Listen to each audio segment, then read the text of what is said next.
motivations of our hearts, in the actions of our lives. May light be proclaimed in this word, your word. Amen. So I don't know what was going on for you when Sherry was reading, but I'm going, what is he on about? Anybody else? Did you go, huh?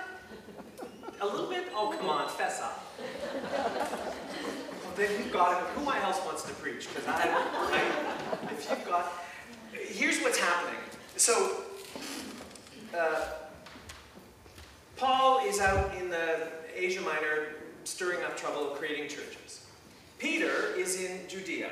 He's in the Holy Land, and he is kind of professing a faith in Jesus Christ, and he's one of the original apostles, right? So there is a faction, a fundamentalist faction in the Jewish Christian community that are saying you must follow the Torah and you must be circumcised if you want to follow and be a Christian.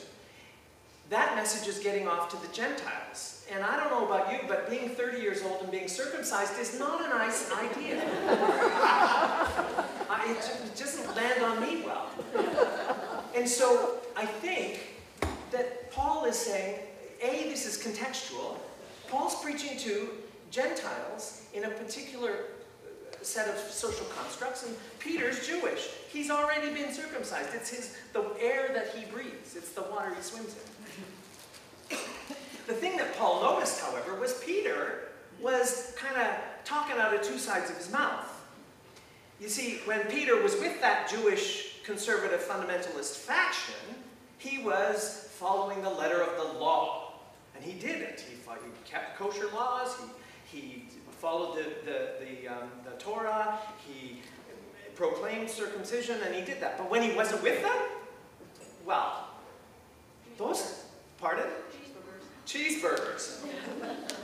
Right, cheeseburgers. He was not consistent. So Paul is noticing, how can you sit with the Gentiles and be non-Jewish with the Gentiles and then Jewish with the conservative fundamentalists, and how can you do that? So he's setting up that hypocrisy. Eugene Peterson, in The Message, actually writes about kind of where Paul lands in a way that's kind of helpful. So I thought I'd go back to it so you can hear it. We Jews know that we have no advantage of birth over non-Jewish sinners. We know very well that we are not set right with God by rule-keeping, but only through a personal faith in Jesus Christ. How do we know? We tried it. We had the best system of rules the world has ever seen. Convinced that no human can please God by self-improvement, we believed in Jesus as the Messiah so that we might be set right before God by trusting in the Messiah, not by trying to be good. What actually took place is this, he writes, I tried keeping rules and working my head off to please God, and it didn't work. So I quit being that law guy so that I could be God's man. Christ's life showed me how and enabled me to do it. I identified myself completely with him. Indeed, I've been crucified with Christ. My ego is no longer central. It's no longer important to me that I appear righteous before you or have your good opinion. And I'm no longer driven to impress God. Christ lives in me. The life you see is not mine. The life you see me living is not mine. It's lived by faith in the Son of God who loved me and gave himself for me. I'm not going to go back on that. That's a little more clear, right? A little more helpful. I think it's a really right-on translation. So Paul is addressing conservative fundamentalists who are ruled out. I want to talk to you about a beautiful young woman I've known since she was an infant. She was curly-haired, blonde, blue-eyed, beautiful baby girl. She was raised in this incredibly loving home and nurtured in a fairly conservative, evangelical, Christian congregation. Embedded in that, the life of that community, and they showed up pretty loving. She grew and blossomed, but something happened in high school, don't know what it was. But from the time about she was 15 or 16, she began to take on weight. She was never, no signs of that ever happened. She took on weight. At 21, she married her best friend out of her high school sweetheart. At 21, she married her high school sweetheart. I was at the wedding. It was lovely. The preacher that had baptized her was the guy who performed the ceremony. And all of that, it was in the church that she was raised in, and they were all celebrating this beautiful thing. By the time she was 25, she had twins, boys. They're awesome. Then 2 years later, a third little boy came along. And on her 30th birthday, she gave birth, no, 29th birthday, she gave birth to a little girl, Harper. So 4 kids under 30, doing all of the things that she was raised to do within the environment of a loving community in this Christian community. And she just blossomed, continued to grow in size. Last September, in a fit of rage, which is what it was, played out in Facebook, she came out. She developed a long-term, full-blown romantic relationship with a woman. And finally found herself courage to come out and be the person she was created to be in the face of all of that fundamentalist stuff. Within 10 months, she dropped 70 pounds. And she is stunning. I can only imagine what she was packing as she tried to live the person she was not. I can only imagine. Her name is Kate. She's my niece. And I adore her. And now, I need to talk about Orlando.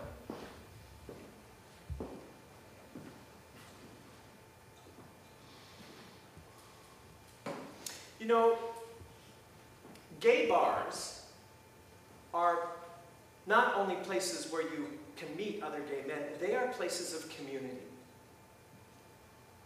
They're places where other gay men can go and meet gay men and simply be who they are in the safety of other men, as they try to figure out who they are and bounce off of other gay men to figure out who they are in the context of community. You want to know what they call the gathering time on Sunday afternoons at the Pump Jack in the downtown, in the West End? Do you know what they call it? Church. That's what they call it. Because those men gather and they show up in community, being who they are. And that's what was going on in Orlando. And somebody came in and thought, you need to die, and shot them. 50 of them. Killed them. 53 others are wounded. Within not 24 hours of that event, the gay community in Vancouver organized a vigil at the Art Gallery. Within 24 hours. And it went out through the network like this. You want to know about a connected community? You want to see people get stuff done? Plug into the queer community. There's a word. The queer community. How many have heard that term before? For whom is that new? For whom is the queer community a new term?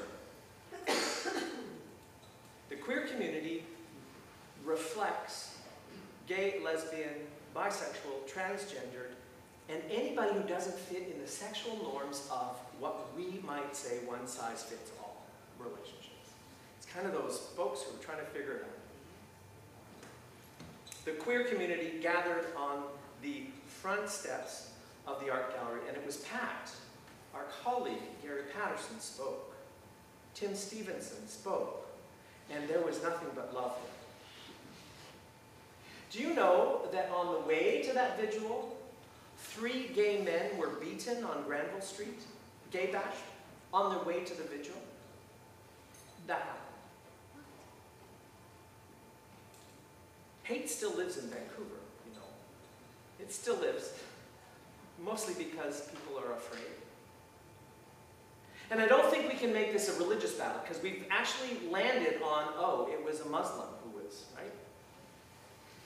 We've heard that, right? And so we would never be like that. How many have watched other fundamentalist Christian preachers say gay people should die?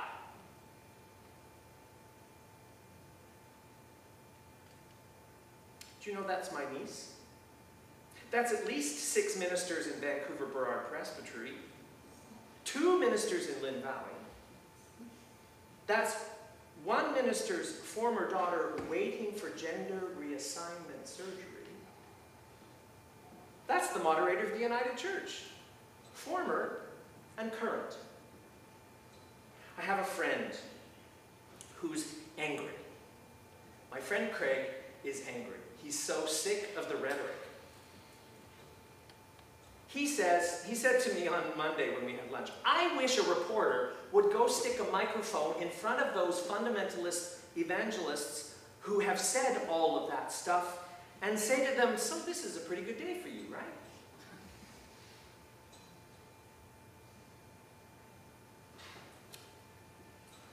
It still exists, but what I noticed, especially on my Facebook stuff, is how the vigil happened right now. It was packed, and there were all kinds of people in the queer community there, along with their families, along with their friends. There were candles lit. And every single comment in any of the comments that I've made, and I click on other people's comments just to see what was going on. Hate, quoting Martin Luther King Jr., hate will not cast out hate. Only love will cast out hate. I will not hate. We remembered Elizabeth Kubler-Ross, who wrote, there are only 2 emotions, love and fear. All positive emotions come from love. All negative emotions come from fear. From love flows happiness, contentment, peace, and joy. From fear comes anger and hate and anxiety and guilt. It's true that there are only 2 primary emotions, love and fear, but it's more accurate to say that there is only love or fear. Not love and fear, love or fear. For we cannot feel these 2 emotions together at exactly the same time. They're opposites. If we're in fear, we are not in a place of love. When we're in a place of love, it's not possible to be in a place of fear.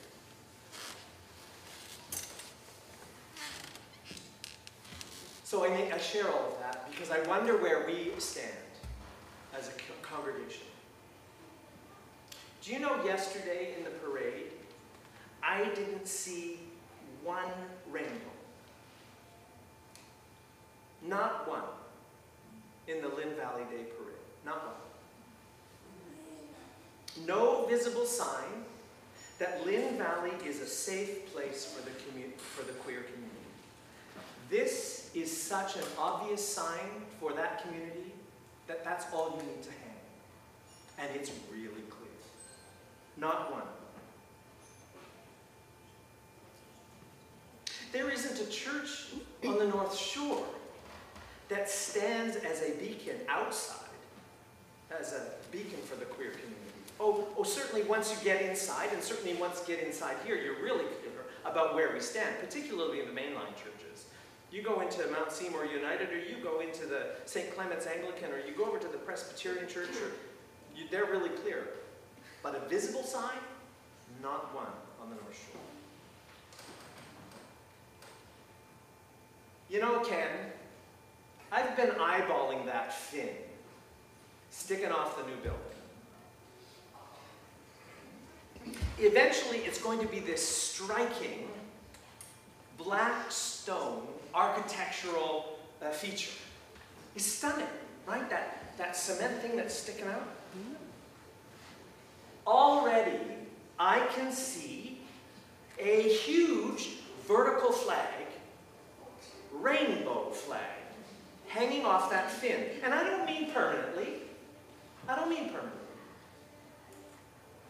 But every once in a while it hangs for a week or two. And there it would be. A beacon to the queer community. Saying in Lynn Valley United Church, all really does mean all. It would tell all of those young men and women in Argyle School who walk by the church every day on their way to the mall, who can't use public washrooms because they don't identify with the gender stereotypes marked on the doors. The sign of that flag on that gorgeous fin would tell a great message. Lynn Valley United Church, its building and its people, is a safe refuge. It would stand as a symbol for every family in Lynn Valley that our congregation is Christ's sacramental community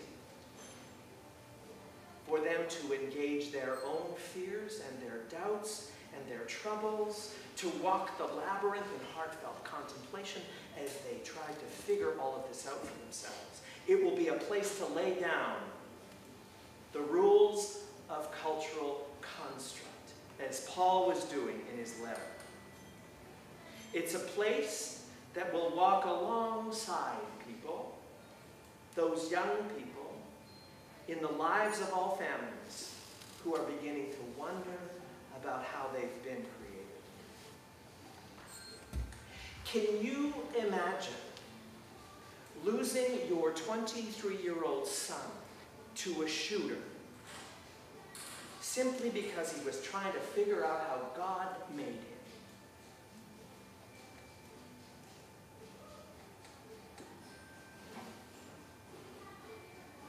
I'm going to close with Paul's letter. Is it not clear to you that to go back to that old rule-keeping, peer-pleasing religion would be an abandonment of everything personal and free in my relationship with God? I refuse to do that, to repudiate God's grace. If a living relationship with God could come by rule-keeping, then Christ died unnecessarily.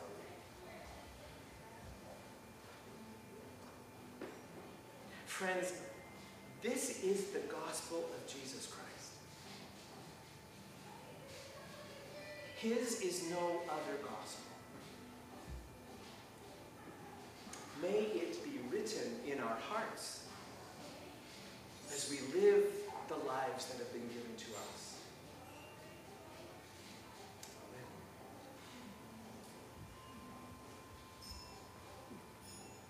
So that was Paul's love letter to the Galatians. Remember I told you I invited spiritual leaders of this congregation to write love letters to this congregation? And they're doing that. This one's very short. It's a poem. I'd like to share it with you.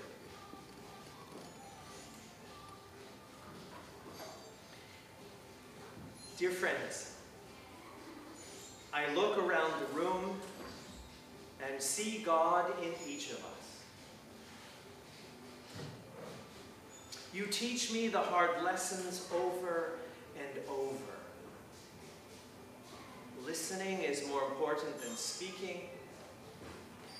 Being open is more important than being right. We are all better. We are all better when we are loved. Grace, grace, grace, over and over. Judith Clark. Please pray.